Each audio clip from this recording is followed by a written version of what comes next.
Bonjour et bienvenue, aujourd'hui on se retrouve pour le journal du hardware, mais un petit peu différent parce que ça va être ce format un petit peu vlog. Des choses que j'ai pas encore fait pour une raison tout simplement que je n'ai pas vraiment le temps de le faire correctement aujourd'hui.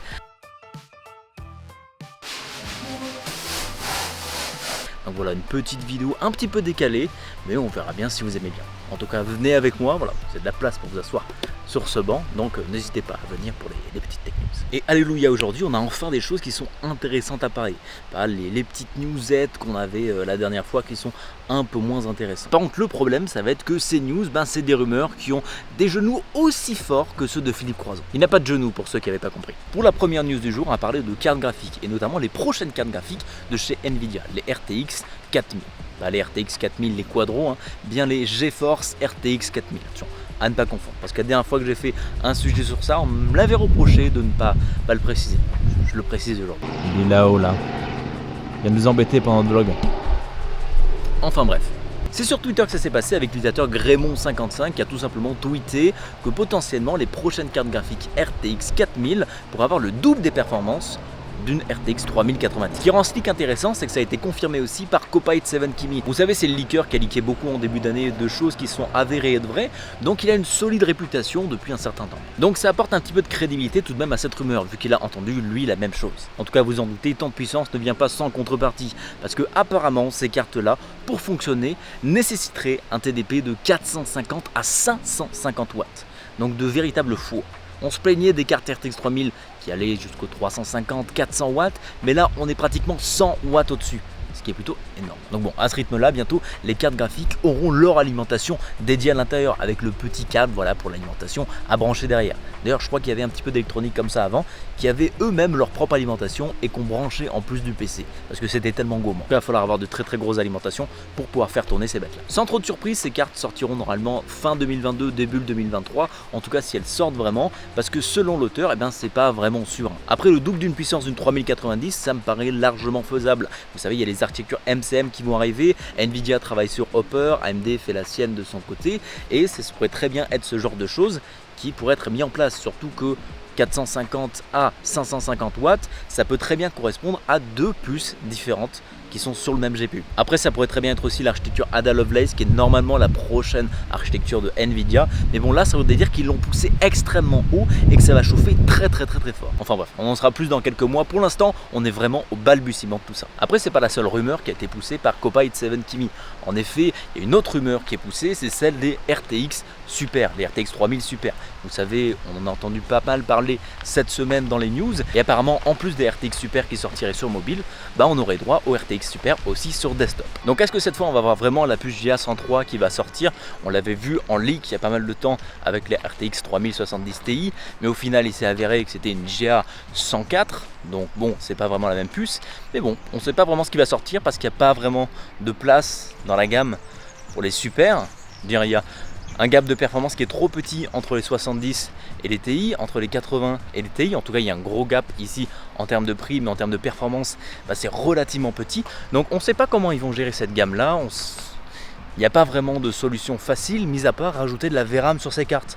Là, c'est la seule chose qui ferait sens, à mon avis, pour ces RTX 3000 Super, c'est d'avoir des cartes avec un peu plus de VRAM dans le haut de gamme, pas la 3090 bien sûr, mais pour toutes les autres cartes, histoire qu'elles soient vraiment des alternatives viables aux cartes de AMD, en tout cas au niveau de la VRAM, parce que en termes de performance, elles s'équivalent très bien. En tout cas pour moi, cette série Super, c'est vraiment l'occasion pour Nvidia de repartir sur des bonnes bases en termes de VRAM, des choses qui sont pérennes dans le futur. Avoir 16 Go de VRAM, c'est beaucoup mieux que 10 ou 12, surtout pour les 3 ou 4 années à venir. Parce que généralement, quand on achète une carte, c'est pas seulement pour 2 ans.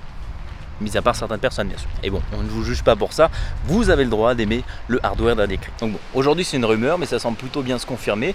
Donc on verra dans les prochains mois si vraiment ce genre de choses sort, quelles seront leurs spécifications, les choses comme ça. Donc j'étais pas mal virulent à un moment par rapport à ça, à dire la gamme ça va faire n'importe quoi et ça va être compliqué de s'y retrouver, mais bon. Nous on est là pour ça, les youtubeurs hardware, pour vous guider un petit peu dans tout ça. Pour moi, s'ils sortent des cartes avec plus de VRAM, ça peut être que bénéfique pour nous. Et pas besoin de rajouter des puissances à la 3080 ou encore à la 3070, etc. Il suffit de garder la même puissance, mais tout simplement de rajouter un petit peu de VRAM. Et là, on sera très bien.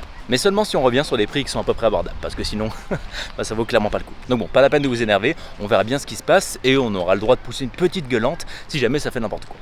comme d'habitude quoi. Une autre rumeur qui a été très présente cette semaine, c'est celle des Alder Lake, plus précisément des 12 900K où il y a un petit score Cinebench qui a leaké et apparemment elle serait meilleure, relativement parlant, que des 5950X. Ce qui est plutôt impressionnant parce que cette puce ne contient que 8 gros cœurs et 8 petits cœurs, alors que le 5950X contient lui 16 gros cœurs. Ça me paraît un petit peu gros par rapport aux news qu'on a vu avant où Alder Lake il nous disait peut-être que ce sera pas aussi bon que ce qu'on pensait, mais visiblement c'est peut-être le contraire. Ou soit c'est des rumeurs qui sont totalement pétées. Ça on peut pas vraiment le savoir. Après le problème de cette rumeur, c'est que c'est des résultats qui sont pas réels, c'est des résultats qui ont été calculés à partir de l'exemplaire d'ingénierie qui avait fait 9300 points je crois. Et vu que les exemplaires qui vont sortir pour vraiment le marché réel vont avoir plus de fréquences, ils ont juste fait le calcul de dire si j'ai tant de scores à cette fréquence là et je le multiplie pour arriver à cette fréquence là, je vais appliquer la même chose au score. Et on sait bien que ça se passe pas vraiment comme ça, il y a un petit peu des pertes. Donc avec ces scores théoriques qui sont calculés, on serait à 11 300 pour un exemplaire final du 12 900K, 9 500 pour un exemplaire du 12 700K et 7 400 pour un exemplaire du 12 600K. Donc c'est des scores qui sont plutôt impressionnants quand on sait que le 5950X fait en moyenne 10 à 11 000 selon les scénarios et que le 5900X, qui est plutôt déjà un monstre de processeur, fait 8 700 de score sur les mêmes Cinebench. Pour moi personnellement, ces scores sont beaucoup trop gros pour être vrai. Un i7 qui dépasse un R9, certes, le 5900X, c'est pas le plus gros des R9, mais c'est quand même quelque chose qui a 12 cœurs, 24 threads, donc c'est plutôt de la puissance brute. Et là, il se fait dépasser par un i7 qui a seulement 8 gros cœurs et 4 petits cœurs. Certes, Intel va passer sur du nanomètre, mais c'est comme s'ils avaient augmenté de x2 l'efficacité de leur processeur. Ça me paraît un petit peu bizarre quand même. Et surtout aussi au vu du fait qu'on a eu pas mal de rumeurs comme quoi ces processeurs Alder Lake allaient peut-être être un petit peu décevants. Donc ça colle pas vraiment avec, ça dépeint justement le contraire. Donc mis à part si Intel dans les derniers mois a vraiment mis un gros coup de bourre et vraiment ces processeurs sont devenus excellents, ça m'étonnerait qu'on arrive à des processeurs qui soient aussi bons. Je pense qu'ils seront quand même bons, mais ils seront pas aussi bons que ça. Après c'est juste mon avis, ça n'engage que moi. Vous êtes en droit d'être d'accord ou pas, mais ça y a pas de souci. On espère quand même voir Intel revenir un petit peu dans le haut de gamme des CPU consommateurs. Ce serait bien parce que pour l'instant on n'a que Ryzen. Et vous savez que quand on a un monopole sur une certaine gamme de produits, même sur partout, c'est jamais bon signe. Faisons un petit état des lieux maintenant sur le minage et cette grosse crise des stocks, etc. Parce que récemment on a vu que sur Ethereum, la capacité de calcul a baissé de pratiquement 20%. C'est très certainement lié à la Chine qui a mis des lois anti-mineurs en place dans son pays et à savoir que beaucoup de fermes de minage étaient présentes là-bas. Pour l'instant, il n'y a pas forcément de bilan à tirer de tout ça, on ne sait pas ce qui va se passer. Très certainement, elles sont en cours de relocalisation à un endroit où il n'y a pas de loi qui les empêche de tirer autant d'électricité qu'ils le peuvent. En tout cas, ces mesures ont l'air d'avoir fait fermer quelques fermes de minage en Chine parce qu'on retrouvait sur le marché de l'occasion chinois des cartes graphiques RTX 3060 au prix de 270$. Donc une véritable bouchée de pain par rapport à ce qu'elles se vendent aujourd'hui au prix du neuf. Et bon, attention parce que c'est des cartes qui ont miné, donc ça peut venir avec de gros désavantages, de gros défauts, parce que c'est des cartes qui ont miné 24 heures sur 24 pendant des mois, alors que les cartes graphiques sont pas vraiment faites pour ça. Elles peuvent le faire, mais ça veut pas dire que ça va pas les endommager sur le long terme. Donc bon, après c'est l'occasion, c'est comme d'habitude, soit ça marche bien et vous êtes content, soit ça marche pas et vous avez que vos yeux pour pleurer. Je vous dis ça principalement parce que le jour où ça va arriver en France, on va être confronté à ce cas-là et il va falloir faire le choix. Est-ce que je prends le risque d'avoir une patate ou est-ce que le fait que ce soit pas cher, ça vaut le coup? Mais bon, c'est que vous qui pouvez le décider. Nous, on vous informe juste des risques par rapport à cela. Ensuite, pour les stocks, si vous attendez des cartes graphiques Nvidia dans les prochains mois, ça risque d'être un petit peu compliqué. En effet, Igor Slab a été enquêté un petit peu à ce niveau-là, notamment au niveau des usines d'assemblage de ses partenaires, des marques partenaires. Et il y a certaines marques qui ont tout simplement reçu 0 puce, 0, nada, rien. En tout cas, dans les dernières semaines. C'est un petit peu alarmant parce qu'on avait une baisse des prix il n'y a pas très longtemps sur les GPU. Et si les partenaires en reçoivent plus beaucoup, ça veut dire que la rareté va être encore plus présente et que les prix vont du coup remonter si ça dure trop longtemps. Parce que sinon, si ça fait un petit pic comme ça, généralement c'est pas bien grave, c'est pris en compte et le prix reste le même. Et bon là, si ça perdure dans les prochaines semaines, on risque d'avoir encore une fois une montée du prix des GPU, peut-être pas au prix où il était jusqu'à présent, où on a vu quand même des cartes qui allaient à 3000 € et qui en volent pratiquement moins de 1000 à la base, donc c'est assez impressionnant, mais on va quand même voir peut-être une augmentation dans les mois qui viennent. Donc on peut pas avoir des bonnes nouvelles tout le temps par rapport à ça. On était dans une bonne période et là on se fait casser les jambes quoi.